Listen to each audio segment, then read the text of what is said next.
What is up? What is up, guys? Coach Daris here, and welcome to the Just Can't Fail show, where we turn failures into lessons and lessons into your success. I'm your host, Coach Daris Wilson, and I'm honored. I am super excited to bring our guest tonight. This man has been an intricate part in my growth from a young boy, teenage boy to a man. Learned a lot of skill sets, a lot of leadership qualities. And so he's someone that's been my favorite coach, my high school football coach, Coach Roth. And so I don't want to give too much just yet. We're going to be bringing him on in about 4 minutes here. Okay. Mom Dukes, first one on. I got to shout you out, Ma. Love to see it, baby. Love to see it. But in the meantime, gang, make sure you all head over to StreamYard.com/Facebook. That way you can just click the blue button. That's it. So that way your name comes up when you comment and you're not just a lame Facebook user. All right. I want to know who you are. I want to know where you're tuning in from. So that would be great. Okay. So just head over to StreamYard.com/Facebook and let us know where you're tuning in from. Give us your name. And just so we can shout you out, okay? So,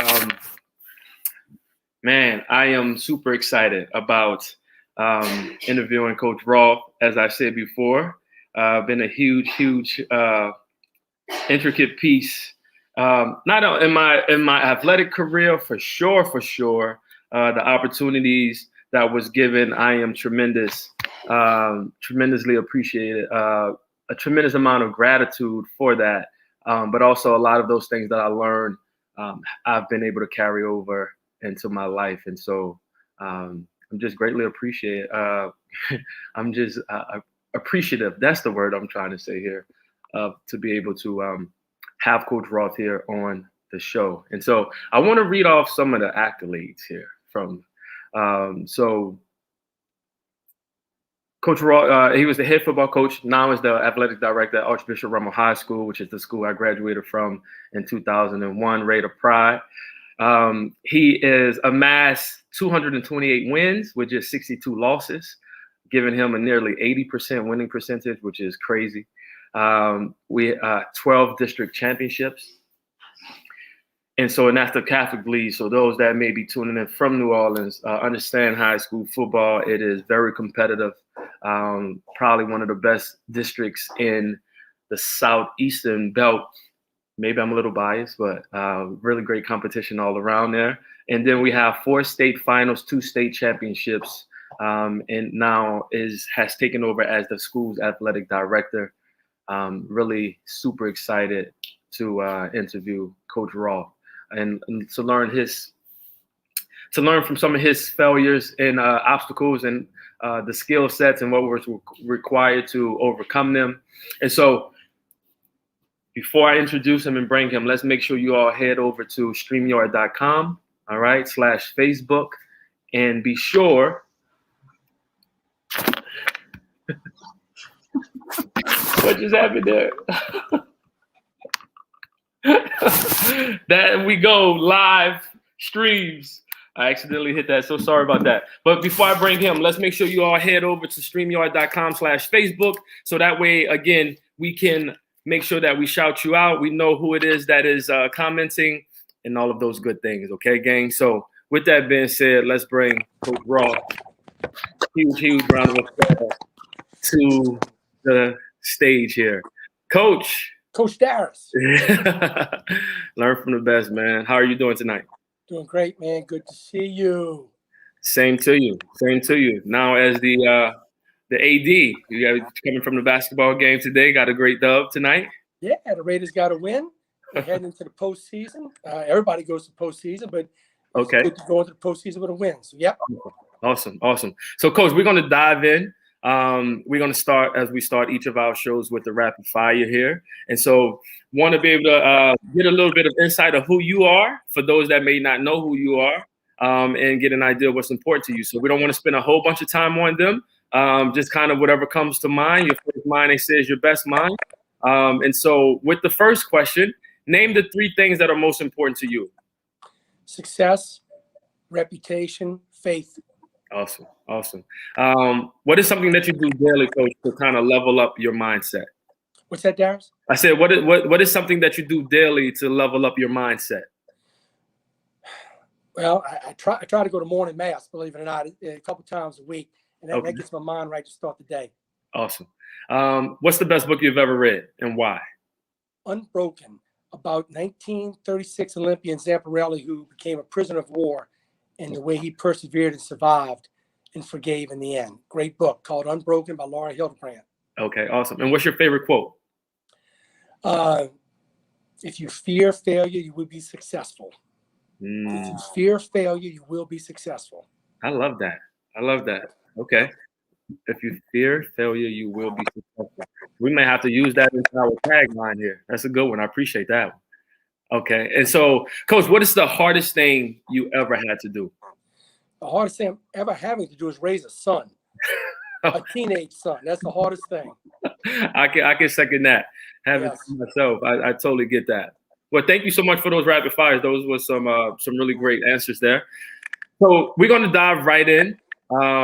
This is very, I don't want it personal, just because, it's kind of, I think this is going to allow me from a selfish perspective to get behind the hood, so to speak, of what made you tick as a coach. What was your values that you shared, and things that you want to instill into those that were your players. And so but also being able to share with our viewers and those that may be tuning in lessons that you've learned. I think someone see your success that you've had on the high school level as a head coach. Someone may see that and may not understand the trials and tribulations that you also had to endure to get to where you are. So I'm really looking forward to you sharing that and being able to give some coaching and some tools around that. Okay. So, Coach, that being said, why did you coach? Well, it wasn't planned. I mean, I come from family. My father was a high school coach. He actually coached me in high school, and he didn't want me to get into coaching. He thought I needed to do something else, and I got a degree in business marketing, and actually looked for jobs for a while in that field and didn't find one, and I fell into coaching, and ended up liking it and working for some good people, and it's been a career. Awesome. And so, just wrapped up it was 25 years at Rummel from 1995 to 2018. Is that correct? That was the last season? Correct. Mm-hmm. Okay. And so if you can give your story, Coach, on your after college, after high school, you had the opportunity to play at Nicholls State, play college football. You didn't pursue football post college. If you can share what was your journey to, from after college to where you are now, that would be great. Well, this, Daris, coming from New Orleans. New Orleans is a big prep town. Yeah. I mean, you're a good football player, good high school football player in New Orleans. You make a name for yourself, just in high school football. I mean, we get front page coverage here. So I played high school football at Rummel. We had some good teams. I had some success. I got a scholarship to Nicholls as a quarterback, but it never panned out. I never took a snap at quarterback in my 4 years. I ended up playing special teams and moved around, finished at tight end. So I did enjoy playing football, but it wasn't the career I wanted. Yeah. But, I overcame in college. I made some good friends. I learned the game. I learned other areas of the game that enabled me to become a better coach down the road. And the big thing with football in college was that I just enjoyed my teammates who I am friends with today. Yeah. 35 years after playing college football, still talk to them every day. Awesome. And so you shared earlier you went from after college, you coached at was it East Jefferson High School? And then 2 years in public school. Okay. East Jefferson, East Ascension, and then I got fired. Yeah. And so what was the lesson that you learned there when you were let go, or I know the whole staff was let go there, but what was the kind of the lesson that was learned there? First of all, Coach Daris, a lot of young coaches think they know everything. Yeah. And I think that's probably how I was. Just because I played football, I thought I knew the game, and I went there thinking that my way was the right way. And after 2 years, I realized 5-5 wasn't wasn't going to get it done, and the whole staff got fired. So I made a decision that I was going to apply for 2 jobs. I was working for the 2 best high school coaches in the city of New Orleans, and I sent them my resumes. And if I didn't get a job with one of those 2, I was getting out of football. And a coach by the name of Hank Tierney at Archbishop Shaw High School hired me sight unseen to coach for him. And I learned more football than you can imagine. He made me a better coach and a good person to the players. And that was really the beginning of my coaching career, working with him as an assistant coach. Awesome. And that was kind of the springboard that kind of. Yes. I mean, and at Archbishop Shaw, we had some great players. I mean, one of the players that I actually coached was Vance Joseph, who was the head coach of the Denver Broncos for a couple of years, and now is a defensive coordinator at St. Louis Cardinals. You know, we had some great talent, but be able to coach athletes of that caliber and then work for a guy like Hank Tierney really made me a better coach. Awesome. And what was your greatest? What was been your greatest coaching moment? Up to date? Yeah. Well, the 2 state championships at Archbishop Rommel, because when I got into coaching, being a state champion was never one of my goals. And, you know, when I first started, it was to have a winning season, to produce solid citizens, to win district Catholic League titles in the city of New Orleans. And then it just happened that we started getting closer and closer to a state championship. And then we finally, you know, got there 4 times and won 2. And that was the pinnacle of the career. Awesome. What would you say? What's been your most difficult defeat? Your most difficult loss? Well, probably I've had the most difficult one was the state championship game against Catholic High in the Superdome. We had beaten them to start the season 35-7 and lost to them on the last play of the game on a field goal. I think it was 31-28. We had a real good team, and we just didn't come to play that night. I don't know what it was for a state championship game, but, you know, they had a real good team too. Hilaire, who plays for the Chiefs, was one of their running backs. Yeah. So they had a real good football team, but I just thought that was going to be our 3rd state championship, and it wasn't to be that night. Yeah. Was there anything you felt like preparation-wise going into the game, you felt like you guys were ready? Probably I was too loose. I probably instilled that in the players and their attitude, thinking, oh, we beat them so bad to start the year. Yeah. We have this one, and nothing went right that night. Just nothing went right. Missed tackles, fumbles, interceptions, things we didn't do all year, you know. Yeah. Got it. What is that? What is the mindset there going into the off season after a loss like that? Is there like a lot of motivation? Is there fuel? Is it kind of becoming more analytic? Where you are going back and looking at the film and learning? Like no. Hey, one thing I never did, Coach, is I never watched the last game of any season. Never. I never watched it. So if the last game happened to be a quarterfinal loss, I never watched it. If the last game was a state championship win or loss, I never watched the last game. I just didn't, because really, when you think about it, I was only happy 3 times at the end of any season in 24 years. 2 state championships, and 1 season we finished 4-6. We won the last game, and I was happy. But other than that, you're never happy with a loss, you know. But usually it's motivation. Come off season, it's just motivation, motivating the kids. That's one of the biggest things of coaching these days. And you know, as a coach in your profession now, is motivating people to get up and work hard and continue to work and push and press. And that's our job as a high school coach these days, is motivating young men. Yeah. You've had a tremendous amount of success, and you kind of touched on this a tad bit, but if you can share, if we can unpeel that a little bit, like how good were you when you first got started, Coach, as a coach? And if you look back at Jay Roth, you were the 23, 24-year-old Jay Roth, like what would you critique about him when you talk about your coaching sort of prowess there? I think, Daris, I coached in, I want to say I coached in 2 different eras. Yeah. I coached in the early era in the late 80s where you could still get in a young man's face and maybe shake his face mask up a little bit, you know, get on him, kind of rip him, but then pick him up at the end of a practice. That was my early career. You know, that's how I coached. And I found out later in my coaching career, I didn't need to do that. Yeah. You know, and I actually have remorse and I feel bad about some people that I really tore into, you know, in my younger days. Hopefully they understood it was for the best, in which I meant it to be. Yeah. But, in my later years, I don't think I had to raise my voice much anymore. And I didn't, coaching, by the way, I used to coach at a younger person. I didn't do much anymore as I got older. Didn't need to. And why do you feel like you didn't have to Because I think I became more confident in my coaching, what I knew as a coach. I was more confident that I could just talk them through something. Yeah. I didn't have to raise my voice. I knew enough that they said, man, this guy knows what he's talking about. I didn't have to disguise my deficiencies at a young age, and maybe I had to disguise some of my deficiencies. As I got older, I didn't. And I think the players respected me more, because maybe I knew more of what I was doing. But the older I got, I'm not saying I got laid back. I was still intense. But it was just by speaking to them that they respected me. I didn't have to raise my voice as much. Yeah, yeah. How much you think of that as like legacy? I think later on, obviously, you started to. I think when I was at Romo, we was kind of, I felt like turning the curve a little bit.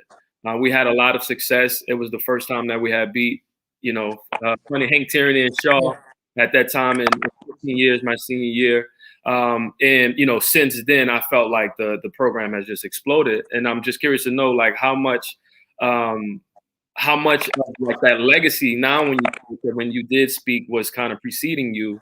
I'm just curious to get what your thoughts on that. I think you have a good point. I mean, because when you were coming up, you guys didn't know Jay Roth from Adam. You were coming to Rommel, you didn't know nothing about me, so I had to prove myself.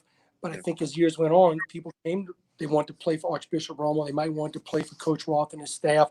And maybe my reputation proceeded to where they looked forward to coming and knew what to expect. Yeah.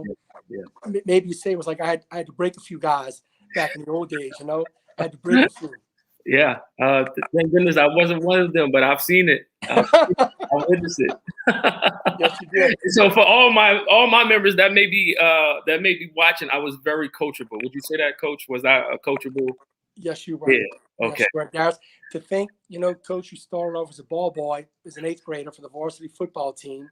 Yeah. In a short year, you were on the field playing. So yes, you learned quickly. And since you brought it up, Coach, I need to talk on this because I was scared, so scared. My freshman year, first game of the season, and we were playing John Curtis. For those that may not know, it's probably one of the richest programs from a winning perspective in the state of Louisiana, if not very close to it. And I know they played at a lower level, lower class than we did, but they have a rich history. And it was the Jamboree first game of the season, and I don't remember how late in the week I knew I was going to start.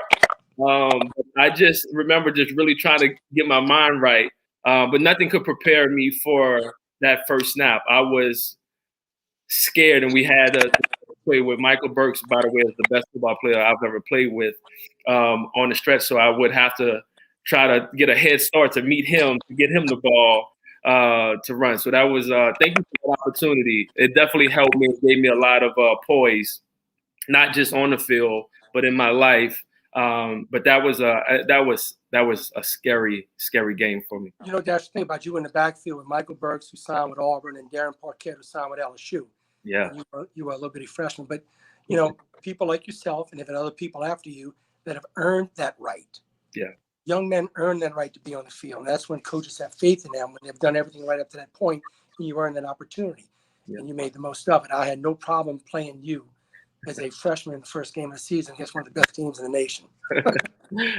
Well, I appreciate that. Looking back, that was a frightening moment. But, I think there's something to be said is that it really forced me to level up. I didn't want to disappoint you. I didn't disappoint the upperclassmen. And so, like, it really made me sort of level up and just, do what I could, do my best within that time. It wasn't a lot of productivity, managed the game, took care of the ball. And so I think did we tie that game? It was either we played them 2 years in a row. We lost one 13-7 and we tied one 7-7. Yeah. So I don't know if that year was the tie or okay. But it was a jamboree. It was a packed stadium for a game that lasted 30 minutes. Absolutely. Coach, like, what do you feel the importance of a coach? Like being a coach, how important do you feel a coach is? And not, obviously someone that's an athlete. Every athlete has a coach, but even someone that's looking, to create this new change in their life, that's looking to embark on fitness, that's looking to embark on changing changing their nutrition. Like, how important do you feel a coach is? Well, I take it. I have a teenage son playing football, and Coach Daris, he hangs on every word and believes everything that his coach tells him at Rommel. But his father, who's a former coach, doesn't know anything. So you, as a father, you have a son. He's gonna go play for somebody one day, and he's gonna think that guy is the greatest person in the world. So that's why it's important, to trust your son with somebody that you trust. And even it doesn't have to be football. It could be nutrition or health or fitness, like you're in. If people believe what you're, I'm not going to say selling them, but coaching them to do. If people believe and they see results, people are going to run through a wall for you. Just like I met a guy tonight, Coach Daris, that told me that, Coach, I've been listening to you tonight on the blog, and he says, man, I've been working out with Coach Daris. I lost 23 pounds in a month, in 28 days. This guy, he looked great. And, he'd do anything you told him at this point right now, because he believes what you're selling him, and it's proven. You're proving yourself. So that's why it's important that a coach knows what he's doing. Yeah. And shout out to Jeff, by the way. Jeff graduated with me from Rommel in 2001. I want to go back to 1995. I believe, now you correct me if I'm wrong, you were coming from Jesuit? Yes. Okay, as an assistant from Jesuit. School in the city, Jesuit assistant. Let's call it what it is. It's probably our biggest rival in the city. And so you were coming from Jesuit. You inherit this program in 1995 at Rommel. What was it like rebuilding that program? Like, what was the number one thing that you feel like you had to like bring to the table to turn the program around? Well, they hadn't been in the playoffs in 10 years. Yeah. They were a talented team, because I played them for the last 6 years at Shawn Jesuit. They were talented. They just couldn't find a way to win in the end or make a play. So my big thing coming in was that, make kids not afraid to make a play. You're not going to succeed every time, but you've got to at least try. Yeah. Give me a guy who wants that ball in his hands with 2 minutes left. Yeah. Give me a guy who doesn't mind having his back to the goal to stop a team on a 4th and 1. Yeah. Give me a guy who wants to be in that big game. Don't deflect it to somebody else. Don't pass the ball to somebody else. I want guys who want to make plays. And that's the things that weren't happening at Rommel. They couldn't win close games. And, we opened up the first game we ever played against Ed Reed, who's in the Hall of Fame, and Rondell Mealy, who played for LSU and played for the Packers for a while at Destrehan High School. Yeah. And we put 50 points on them. And that was the beginning of a great dynasty at Rommel. Kids believed at that point. Yeah. Awesome. And it wasn't too much longer. I feel like my 8th grade year, seeing him, Ed Reed, he just played like every position. I've never seen that to this day, where it literally lined up probably about every spot on the field. For that, he touched the ball quite a bit too. So it was like the only person that they had. So it was sounds like, Coach, it was developing a sort of mindset and developing a sort of culture, which you were really wanting to instill. And for someone that may be listening that's not an athlete, that's that's looking to improve their fitness, improve their overall health, how can someone extrapolate this culture and this mindset that you are trying to develop to help them in their journey? Well, I think you have to be focused and you have to be committed. Yeah. You talked about earlier tonight when you and I talked about how Coach Roth always saw you in the weight room. Yeah. I like to work out and I like to stay healthy, because if I was going to tell you guys how important it was to be in the weight room, I was young enough to get in there with you and live with you. And, now I'm at a certain point in my life to where I'm not going to start anything unless I'm going to be committed to it. Yeah. And I think that's the same thing with people that you coach, as far as, do you want to be committed to being the best you can be, to lose weight, to be healthy, to get in shape? So just know that once you say, all right, Coach Daris, take me, let's go, I'm yours. Hey, you got to be committed. You can't take a week off. You can't take a day off. You can't sleep in. Yeah. And that's why now, even to the day before I start anything, I want to make sure I'm going to be committed in what I'm going to do. Whether it's a project around the house, whether it's a new job, I think commitment's the biggest thing. Awesome. And I do want to shout y'all, because I know technology is not your thing. No, this is painful. This is painful. So I appreciate everything you had to, you had to get your mind right for this. So I appreciate you being here. Yeah, you're right. Technology might have driven me out of coaching, Daris. I'm sure it has changed quite a bit. Oh, has it changed? It's ridiculous. And look, I was still handwriting scripts where everybody today is doing things on computer, and I was a dinosaur. Well, listen, it got you to a great amount of success. Listen, I want to shout out a few of my four. I didn't play with Corday. I know he came a little bit later, but Brandon, BG, thank you so much. So, by the way, guys, we tied John Curtis 6'6", or 7'7", somewhere around that. And Terrence Dunbar, man, shout out to TD. Listen, another one, probably one of the best football players I've ever played with, Terrence Dunbar, and that's fellow Hall of Famer there. Fellow Hall of Famer. Yes, fellow Hall of Famer. Yes. So shout out. And Corday, thank you for tuning in. What did Corday say? Tonight on So Corday was on your coaching staff, right? Oh, Corday, Coach Daris hooked me up, okay? I made it real simple for him. Real simple. All he had to do was click a link. We started last night. Awesome. So, Coach, who were some of your mentors, or who are some of the coaches that you looked up to as you were, coming up, and maybe still do at this time? Okay, so Coach Don Perret, the head coach at Rummel. Yeah, he was my head coach for 2 years. My father, who was my head coach for 2 years. Al Pontiff, who coached the quarterbacks when I was playing. Okay. And Daris, I had an old man in Nickel State. His name is Joe Clark. He's still living. He's 88 years old. Okay. Joe Clark was actually signed by Paul Brown of the Cleveland Browns in the 50s. Oh, wow. And he coached me in Nichols. He coached quarterbacks. He ended up going to NFL Europe. He coached Kurt Warner in NFL Europe, and he coached Jake Delhomme in NFL Europe. Okay. And Coach Joe Clark coached me in Nichols. He was my quarterback coach. He didn't make me any better, but I learned a lot from him. I spent 2 summers with him in Sweden, working with European players, Mm-hmm. And then, of course, Coach Hank Tierney at Archbishop Shaw had a big influence on me. Yeah. And I want to touch on Coach Tierney, because I know that was Coach Tierney. You mentioned the guy from Martin. I forget. Bobby Conlon. These were 2 guys that when you were fired from East Ascension, you sent there. You pretty much you were very intentional and very purposeful with that next move. You didn't sit back and blindly send out. I mean, you did send out the resumes, but you were very intentional about it. And I know you end up going to work with Coach Tierney, and you have given him a lot of credit with helping you become a better coach. And so, Coach, I want to, so 1995, you get the head coaching job. Was that the first head coaching job that you had? In 95? Yeah. Yeah, it was my first head coaching job. Yeah. First head coaching job, and now you're in this position where you are facing. I don't know. I'm getting a little bit of feedback. I'm not sure who's in that song.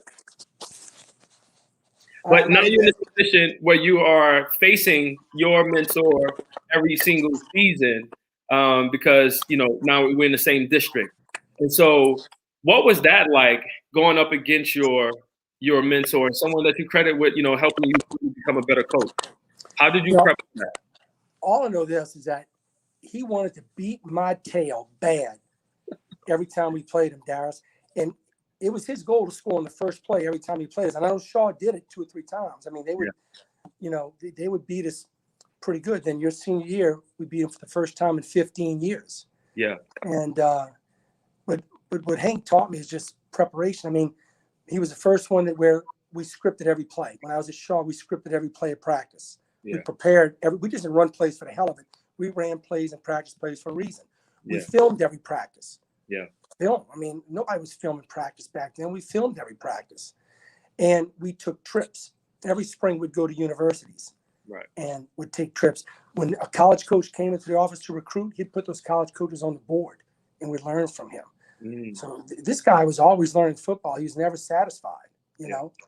And what he did, he ran the split back veer, which not many people ran anymore, and he was really good at it. Yeah, he sure was. And there's a lot of great players that came out of that program, especially my 4 years playing, but 5 years playing on Rummel. And I want to shout out Kansas State because I know that was the big one. I think a lot of people, Coach, think that when I was in college, in high school, that we ran the triple option and we were an option team. I tell people all the time we were a very tailback-laden football team. But I'm very thankful for those summer camps with going to Kansas State and Michael Bishop, what they did with Michael Bishop and bringing that counter and those things back because that definitely helped my career for sure. So I appreciate that a lot. You know, Coach Daris, and now that you're in the profession of coaching, you know, we were a tailback-oriented team when we started. Yeah. But we did adjust over time. I mean, we were on the breaking edge of like what K-State, Michael Bishop were doing with the quarterback and quarterback counter.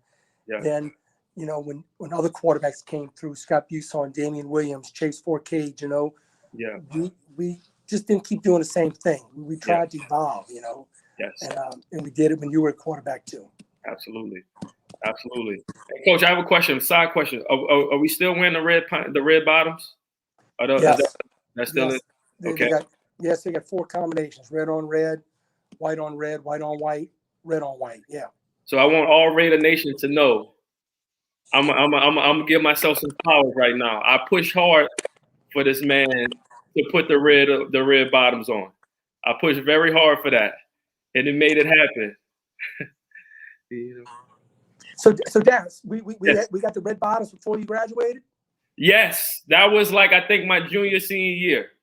That was the first time with the white on top with the red on bottom, and I pushed hard for you to do that because we was white bottoms all the time.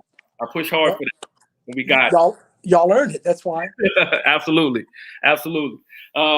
Coach, what is it that you miss most about coaching? I miss not necessarily the field, not necessarily the games. Yeah. I miss a young man coming in my office and talking to me. Yeah. I miss motivating a team pregame. Yeah.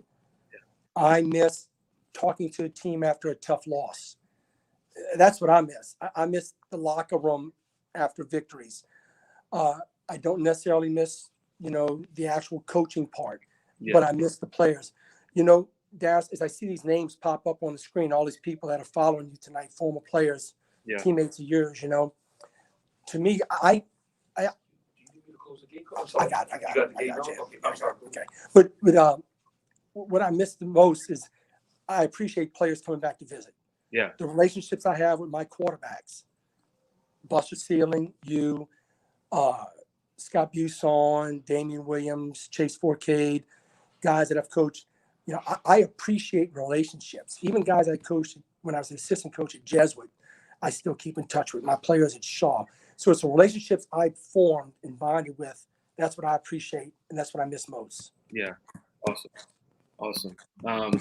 So, Coach, I want to touch a little bit, and I'm gonna want you to be honest right here, okay? You had a wonderful career, super successful by any means, and so what is it like? So you have, you know, we have Archbishop Shaw. It's been a pain in the ass for so many years up until after, you know, you take the job in 1995. TD, I appreciate that, my boy. Appreciate that, man. Like you take the job in 1995, you facing your head, you know, your old coach, and he gets the best of, you know, Shaw gets the megaphone 15 straight years. Like, what is that? What is your mindset when it's Shaw week, it's megaphone week, going into that game? You know, and I want you to go back because now the tide has turned quite a bit, and you know we're on the other side of it. But what was it like having to face your guys, knowing that you've lost to this team 11, 12 straight years? Like, what is the mindset? What is the preparation like? Well, first of all, it seems like every game we played against Shaw from 95 to 2000 was for the district championship. Yeah. They beat us 5 years in a row to 2000. We finished second place. Yeah. The megaphone was something you played for. It was like some of the Big Ten games, the wooden bucket or some type of pennant or trophy, the boot, LSU and Arkansas. So we played for megaphone. Yeah. But you don't know what it meant till you finally won it. Yeah. And then once you've won it and you have to give it back, that's what hurts. So that's when it becomes a rivalry again. It's when you finally win. I mean, what is a rivalry if you're getting beat 15 straight years, you know? Yeah. And so I think that was the goal. It hurt getting beat by my mentor, but he was teaching me a lesson. Absolutely. And I actually think when we beat him, he was probably proud that, hey, one of my former players, you know, and coaches, you know, got the best of me. Yeah. And it kind of took it as a compliment. But you really don't know until you win that megaphone or you beat somebody in a rivalry what a rivalry really is. Yeah. So, and coach, like, what was it going into those weeks? Were you obviously, you know, as a, because I want to go deep and have an understanding of how this thing that has kind of sunk you time and time and time again. I want to get some insights on the psyche and the mindset that you have going into that. And the reason why, because we want to have some people that's watching. We have a lot of that from a fitness perspective, someone may have struggled quite a bit at, you know, maintaining. They have lost 20 pounds 4, 5, 6 times, and they find themselves up every single time. So I want, if you can unpeel of what it's like for that preparation week prior to, you know, 2000. What was your preparation like going into those show weeks? What was the mindset going into, like, how you get yourself up after like losing 14 or, you know, 12 straight years doing that? Well, you know, Daris, first of all, it takes, and I think training, the people you train have to have some type of ability, okay? Yeah. They have to have some type of ability to at least get started. Yeah. You know, you've got to be able to work with something. You have to have something to work with. And I think as a football coach, you need to have something to work with. And as we got players, you got to have a little talent, okay? It ain't all coaching. Yeah, you got to have the Dunbars, the Webbs, the Wilsons, the Washingtons, the Burks, and the Parquettes. So let's be honest about that. It's not all about Jay Roth. You got to have players, all right? Yeah.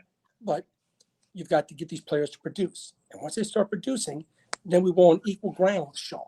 Yeah. And all of a sudden, our players were as good as their players. Yeah. And then we got confidence. And then we beat them once. And then we started beating them over and over. Yeah. And I think as a person who loses weight, or looks at himself in the mirror and sees what he likes, he gains confidence, or she gains confidence. And you know what? I'm going to keep doing this, and I'm going to maintain it.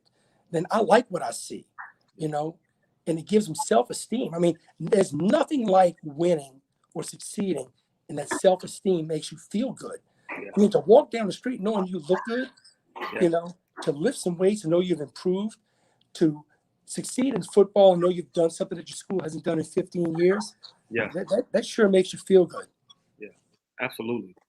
Coach, being the son of a coach, was there any pressure for you to feel like you had to coach? No, there wasn't. I could tell you, my dad didn't want me to coach, and really, I had no intentions of coaching.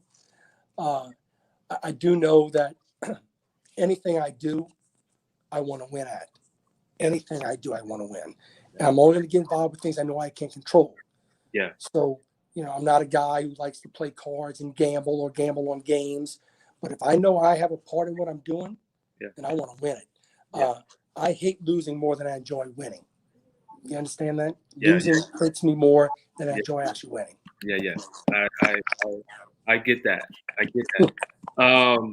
I've definitely yes, I totally understand that.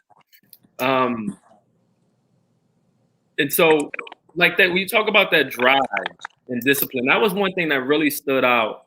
And I never, you know, early on, I recognized the grind. You know, you have to do what you can with what you have early on.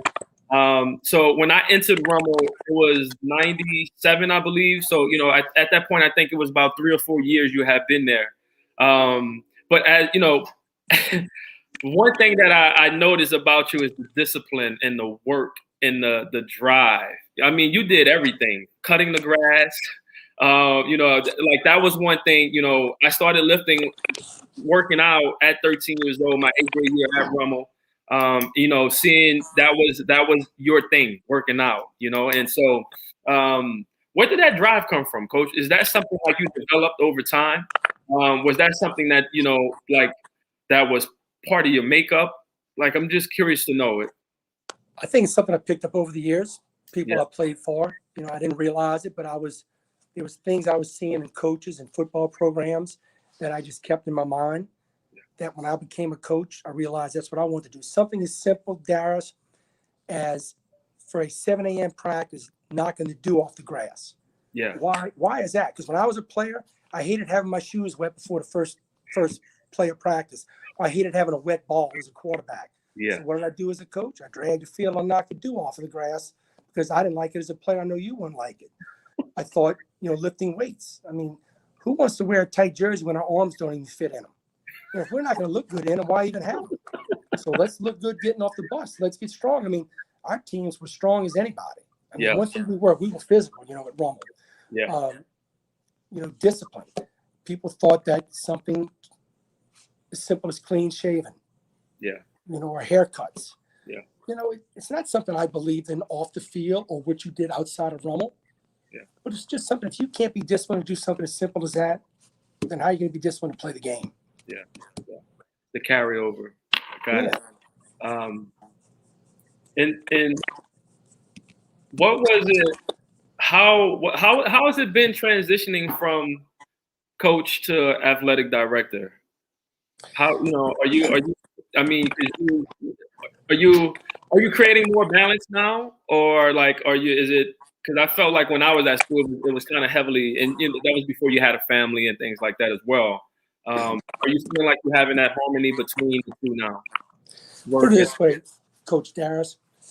My wife wants me to start doing something on Sundays now because I'm home. So that's how much balance I have. I have a lot of balance, and I've totally separated myself. People said, how can you not miss it? I'm going to tell you, the last 2 or 3 years, it got to when I was on the sidelines, I was watching the clock all the time because I couldn't wait.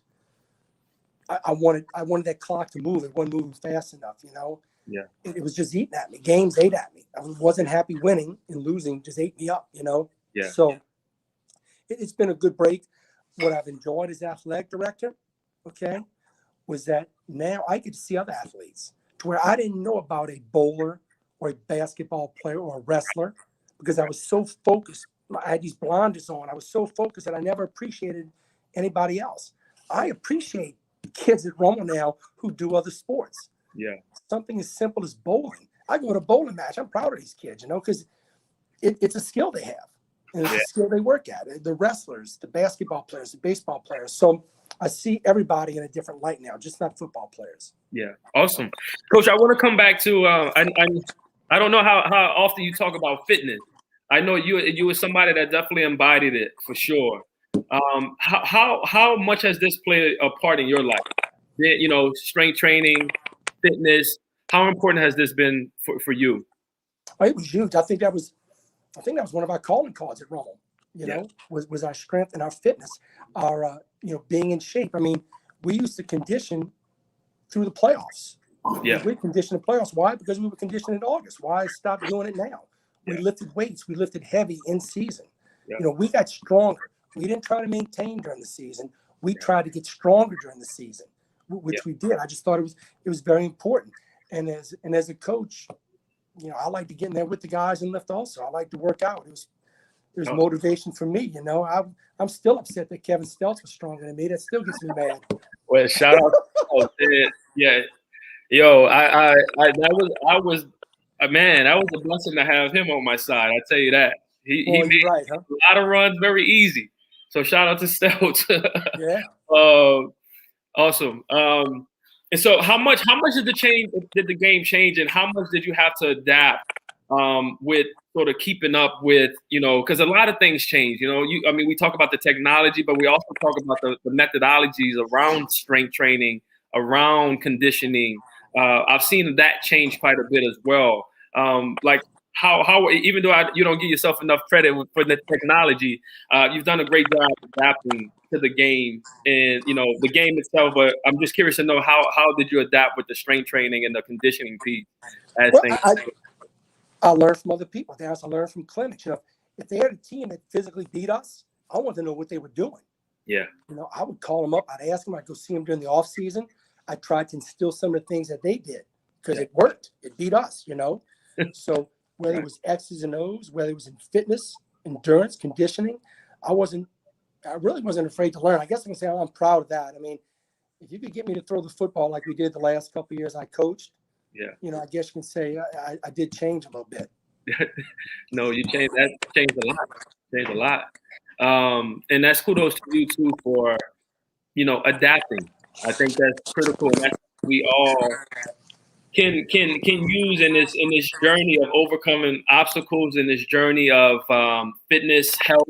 Is that sometimes what worked before may not work for you now, right? So being open to change and being open to just being adaptable and being dynamic is very critical.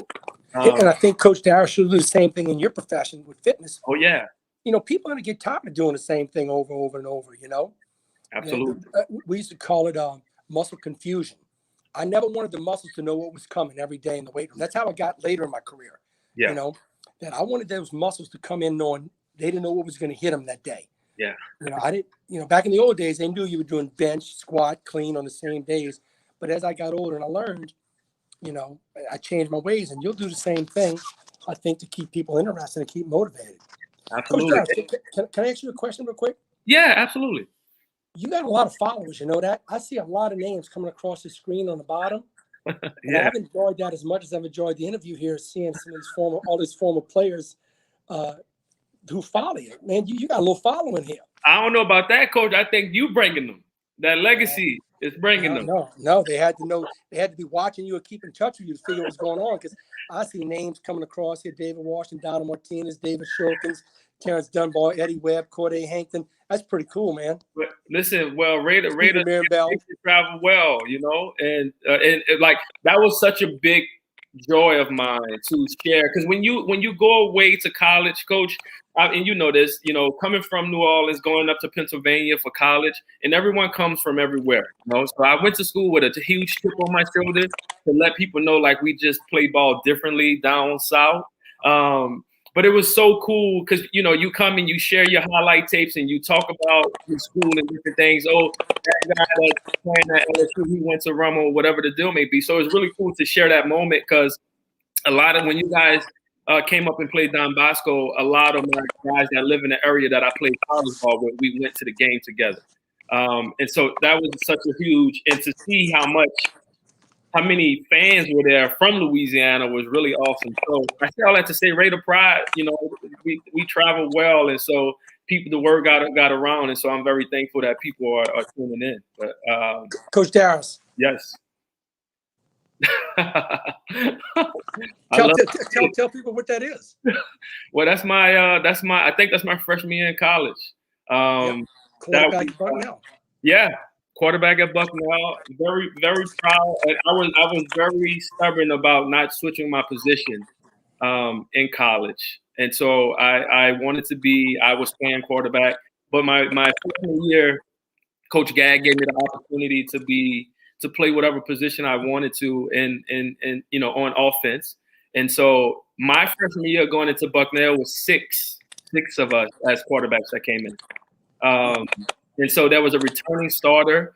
And I I don't know if you remember Devin Fitzsimmons from Covington. We played them last year. Yep. So we were roommates my freshman year. So we had 6 of us that came in, plus they had the starting quarterback coming back. So I decided to play wide receiver, punt return, and kickoff return. So I don't remember if that picture is from I think it's from a kickoff return or a punt return. But that was so I lettered that as a wide receiver / special teams guy my freshman year. So. Coach Daris, what I remember is that I remember when you graduated from Bucknell with your degree, you came back to New Orleans, and what did you end up doing for a little while when you came back? Coach, I worked for like 1 week. So I ended up getting an private accounting job at Saturn car dealership. And I remember telling you, get your butt back up there and get a job on the East Coast. Yep. And get out of New Orleans and experience something different. And you never come home. And you've never come home. I've never come home. I've never came back. We drove up. So Hurricane Katrina ended up happening on following Monday. I started work on Monday. Following Monday, Hurricane Katrina happened. And then, the crazy thing, I had a friend from college who called me like a month before and left a voicemail. And told me that I can crash on his futon in Jersey City, which is where I wanted to be. I wanted to be in the New York City area. And like a month before that happened, he left me a voicemail. So when it happened, I was like, I'm out. And so, and yeah, only back home to visit family and come check out and see what's happening with Roth. So thank you for the importance of a coach, gang. So those that are watching, okay, no matter where you are in your fitness health journey, no matter what, like seek guidance from someone that's been there and done that. Whether it's a career, whether it's your nutrition, your fitness, whether it's mental fitness, emotional fitness, like get guidance. Don't be afraid to do that. Okay, it's a pivotal piece in it. Coach, earlier I asked you what was your greatest moments around coaching. What was the most difficult part about coaching for you? A lot of times you got to deal with personal issues with players. It's difficult sometimes when a young man has been given many opportunities, and then you have to show them the door, and you don't want to, but if you don't, they keep taking advantage of you. Yeah. It hurts sometimes when you've got to do something like that, or when a young man comes to sit in your office and tells you the problems he's having at home. Because I'm going to tell you, and again, as a parent, you know this, you're going to know this as your kids get older. Yeah. People listening tonight are going to know this. A lot of times, your kids are going to listen to that teacher and that coach. They're going to hang on every word they say. Yeah. And as a parent, you're going to tell them the same thing, but they're going to listen to that coach. So a lot of kids have come in my office and listened to me, even though I was saying the same thing their parents were telling them, Yeah. So I got to make sure I'm giving them the right message. Yeah. You got to make sure you're giving them the right message. Absolutely. You got to make sure your kids are hanging around with the right people and the right coaches. Listen, I can't agree with that enough. Super important and that I'm big on that. Just a little bit of that. Now I have my kids working with some coaches one time a week out in Chatham, New Jersey. They do a sports agility class, and that I'm talking to see not only from a X's and O's perspective that the coaches know what they're doing. I'm big on that, but I'm very in tune with the interpersonal piece. And like I felt like you've done a really great job of that, Coach. Like people feeling like, I think anyone that I've teammates with, I think no one, people felt like you cared. And where does that sort of, I call those soft skills. What was your blueprint for folks, no matter the 100 of us on the team and all of us feeling like you care about us as an individual? Where did that come from? And why was that important for you? My second year coach, had an old man I was coaching with, Jim Keaton. He was a defensive coach. He was an old guy. He was coaching. He had to be in his late 60s at the time. And his defensive players would literally run through a wall for him. Yeah. And I've always used that term to all my coaches. You've got to make these players believe in you, or your students believe in you, to where they will run through a wall for you. Yeah. And you've got to be real. I mean, because if not, they're going to see through you fast. Yeah. They're going to see through you fast. You need to know your craft. You need to know your job. You need to show people results. Yeah. Unless they're going to see right through you. Yeah, absolutely. Coach, what was the most rewarding thing for you? I want you to think about the most rewarding thing just in general, and then what was the most rewarding moment outside of winning championships for you as a coach?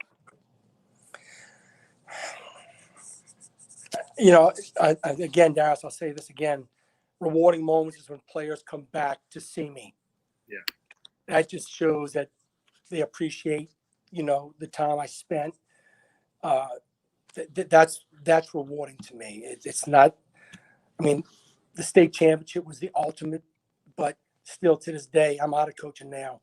It's like tonight, talking to you when you came to my house with your kids last summer. Yeah. That means the world to me. Awesome. We had a blast, by the way. They always ask, can they come back? When can they come back? You know that anytime. Absolutely. Coach, what was it that you were like wanting to instill in the young men that you coach? Like, what is one thing, if you can swing a magic wand, what would be the one thing you would want everyone to sort of have gotten from you as their coach? Well, I think I wanted the complete young man. Yeah. So I just didn't want that athlete to do everything I said when he was in locker room. I wanted that young man to be that same person in front of his parents, his teachers, his friends, his girlfriends, the young ladies. Yeah. I wanted him to be the same way he was with me, not because it was the right thing to do. You know, it's just the right thing to do, to be a good person. Yeah. You know, to be a good person. And to this day, I just appreciate fine young men. I mean, I got guys, Daris, that never played it down or didn't play much. But when they graduate, I respect them just as much as the guys who got the scholarships, you know? Yeah. Yeah. Awesome. Just as much. Absolutely. And so what's been your toughest challenge so far in life, Coach? Toughest challenge? Yeah. It's raising a son. I mean, that's been the toughest because, you know, I was still coaching when my son was coming up, so I spent a lot of time away from home. Yeah. I mean, any coach, Coach Wilson, any coach, especially in football, college, professional, high school, you know, in New Orleans, it was 7 days a week throughout the football season, you know. Then the off season, I was leaving the house at 5:30 in the morning, 5:15 in the morning, and not coming home to 7. So missing that time with my son growing up was tough. And and I got out of coaching before I had a chance to coach him, which kind of upset him because I gave up coaching before he started playing at Rummel. Yeah. And he kind of held that against me. But he's doing well now. So the biggest challenge is just raising a kid in the right way. Yeah. That's it. Man, I've said that 3 or 4 times. I can't believe it, but it's coming true. And then now I know why some of these other parents have trouble with guys like, you know, guys that played for me, you know. Absolutely. So what are you looking forward to now, Coach? Like, what are you looking forward to most? You know, I know you traveled a lot, photography. Are those things still happening? Yes. 2 years ago, I took my wife and son. We went to Europe for 14 days. Okay. Did that because my father took me when I was 13. So I thought it was right there to take my son, see what it's like abroad. During the pandemic, well, I took some great pictures. I was all over the city during the pandemic. It was different to see New Orleans shut down in a different light. Yeah. You know, it was really cool to see the city closed. Yeah. And so I took some great pictures there. As athletic director, I want to make sure our programs are winning. Yeah. You know, it's now all the programs are direct reflection of the athletic director. So not only do I want Coach Monica to win state championships, I want Coach Cazzo to get baseball. Is Coach Cazzo back at yes, Coach Cazzo's back at Rummel, head baseball coach. He took Coach Monica's place when he became the head football coach. I want to see our basketball program continue to improve. You know, I still want to beat everybody and everything. I want to be the best. Love it. And shout out to Coach Cazzo because he was the first person. He was my first interaction when I was playing football at Woodlake about Rummel. So that was my first interaction with. I guess you just happened to accidentally. You just accidentally bumped into him, right? Exactly. Yeah. So shout out to Coach Cazzo. Coach, listen, this has been an honor and a pleasure, man. To connect the way you know, over technology, man. So anybody that has played for you, they're very proud of you right now. To be Courtney Hankins laughing. He can't believe I'm actually on this. You know, he's laughing at me right now. So awesome. Listen, Coach, were there any questions, anything that you want to ask me before we sign off? Well, you know, Eddie Webb just came on, Daris. Yeah. And told a story about me talking to the team about your grandfather. About being the best brick mason that he could be, and he took pride in his work.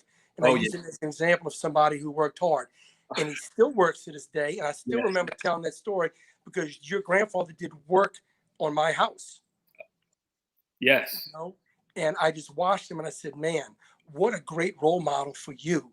Yes. Listen. Grandfather, you know? Oh man, we're about to listen. I owe so much to my grandfather. He's been my biggest support system, my greatest example. So like the attention to details, and anyone that has trained with me, they probably understand like the meticulousness that I have around exercise form. I owe that to Sam Wilson, who is my grandfather. Like the You know, attention to detail and the ethic, the work ethic is definitely there. and look, Coach, I know we're about ready to go. And I'll say this to anybody, no matter what you do for a living, no matter what you do, you want to be the best at it. Yeah. So if you're cutting grass for a living, Yeah. I'm going to cut the best lawn in my neighborhood. And you got to be willing to sign your name to it. Are you proud enough to sign your name to that? Are you proud enough to sign your name to the people you train? Yeah. You know, that's the thing. Are you proud enough to sign your name if you're delivering water for Kentwood? Yeah. You're the best guy in that building delivering water. Yeah. Because if you are, you're a success, man. You're a success, you know. Are you willing to autograph your work? If you are, you're doing the best you can. Absolutely. I appreciate those parting words, Coach. I'm going to remove you from the stream, but you don't do anything. You stay right there. Okay. I'm going to remove you here. Coach, thank you so much. I really appreciate the time. Any parting words? You want to say anything else? To all the guys who chimed in tonight on the bottom. Yeah. I love all y'all. I miss y'all. You haven't ran Romo, please stop. You guys mean the world to me. You're the reason Romo succeeded. I just steered the ship, okay? It took guys like all y'all tonight. It took players. And Daris, I love you. Thanks for having me, all right? Thank you so much, Coach. Don't you go anywhere. I'll be right there. All right. My mama said, nice seeing you, Coach Roth. Tell moms I said, hey. Awesome. I'll be right there, Coach. So, gang, thank you all for tuning in. I want to give a big shout out to Raider Nation. Big shout out to all of you for tuning in. Phil Pot, TD, David, Eddie. Listen, if I miss you all, listen, sorry about doing that. Coy, Johnny, Jonathan, Patrick, what's up, my man? But thank you all for tuning in. Don't forget, we're here every single Thursday at 8:30 Eastern time. All right. Next week, I have a fire guest I'm really excited about as well. So make sure you tune in every single week. Also, gang, if you are struggling, Carday, thank you, my man. Donald, thank you. If you are struggling with, we talked about coaching and having a mentor and having just that guidance. But if you're struggling with your fitness, your nutrition, and you're ready to do things differently and not keep losing the same 10, 15, 20 pounds, please do reach out. You can reach out here. You can DM us, DM me, or you can go here, jcfxstream.as.me. And it costs you nothing but a little bit of time. Okay, that's it. To see if we can get on track, get you into our 21-day free program where you have fitness coaching, you also have nutrition coaching, and most importantly, you have the accountability and the structure to actually do the things that you say you want to do and that you need to do. All right? Because it means nothing just because you have the best plan. If you're not following that plan, you will get zero results. All right? So let's make sure we can build that connection. So you can hit me up in the DMs, or you can reach us at jcfxstream.as.me. And again, gang, I want to thank you all for tuning in. Yes, sir, Derek. Appreciate you. All right, gang. So you all have a beautiful evening, and we will see you all next week, 8:30 Eastern time, right here. Have a great night.